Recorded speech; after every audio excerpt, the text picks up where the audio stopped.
Македонски медиа сервис. mms.mk.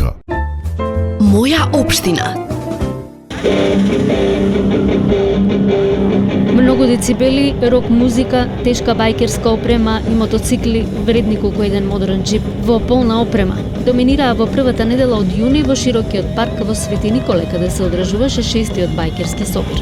Околу 50 клубови од регионот па се до Путиновите Нокини волци се одржеше списокот на пристигнати бајкери на самиот влез од кампот. Возниот парк пак е друга приказна, како што објасни еден од организаторите од мотоклубот Свети Николе. Па видите, значи овде може да видиме мотори од 1000 евра до 30 и повеќе 1000 евра. Значи тоа се различни типови на мотори, патнички, брзински, кросови, различни типови на мотори пред се по желба на возачите. Каде ви доаѓа најскапиот мотор? Па моментално со таков податок не оперираме, ама мислам дека по ова што видовме барем тука, еве пред мене гледам некои бемвиња кои што чинат повеќе од 25-6 илјади евра, мислам дека од Македонија. Имаше некои бугарски регистрации што беа добри? Да, од Бугарија ни дојдоа преку 70 гости, повеќето од нив гледам практикуваат да возат патнички туринг мотори и чопери. Сепак тоа е личен избор.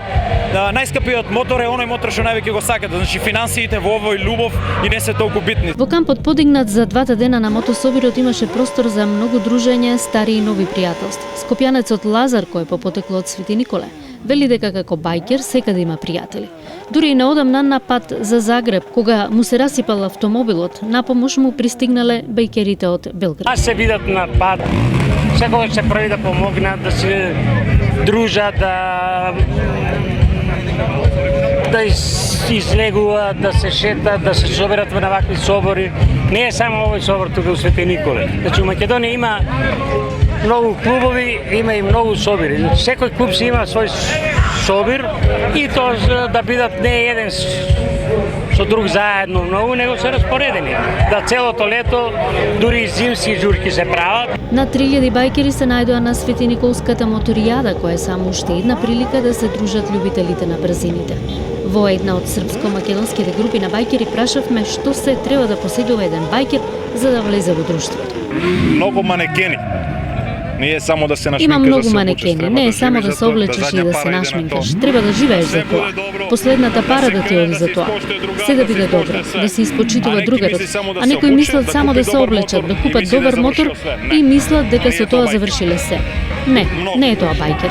Значи, нема да купам панталони, ама ќе купам масло за мотор. Купим дел за мотор, купим улје. Супер, ми сме овде сваки године, прве године кога се организуваме. Ние овде сме секоја година.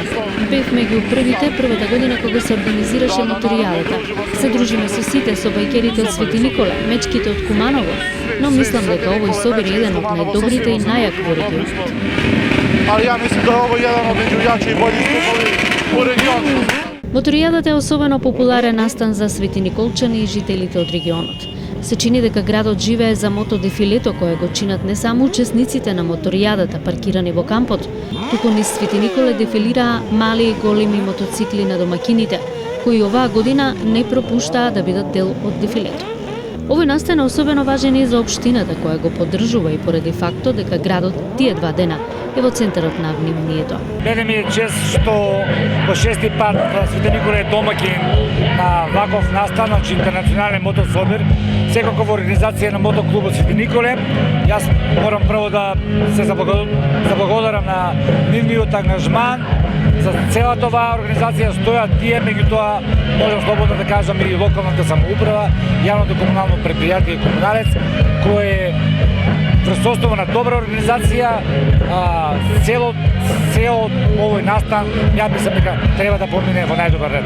Организаторите проценуваат дека околу 20.000 луѓе го посетуваат настанот, дел за дружење, дел за мотодефилето, но и за добрата рок музика.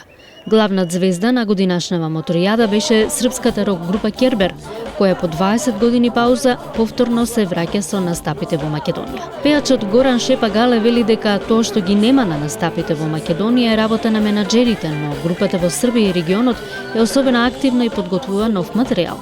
Nije do nas, priča je menadžerska, tako dalje. Не е до нас, приказната е менаџерска. Имаме некоја носталгија, особено за Штип.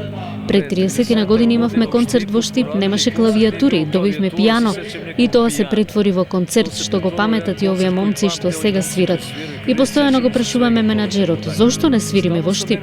Постојано не влечкаат ваму таму, но никако во рокерските градови. Ајмо вамо, ајмо намо, никако да свираш таму с рокер. Кербер не спавал ни едно. Кербер не спиеше ни еден момент, работиме максимално. Едноставно, не сме во години кога телевизијата ни е сејф сја.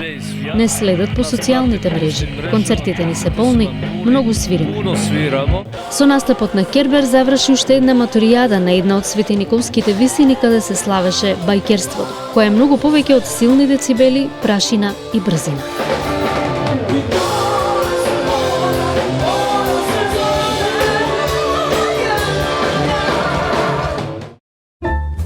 Моја општина. Македонски медиа сервис. mms.mk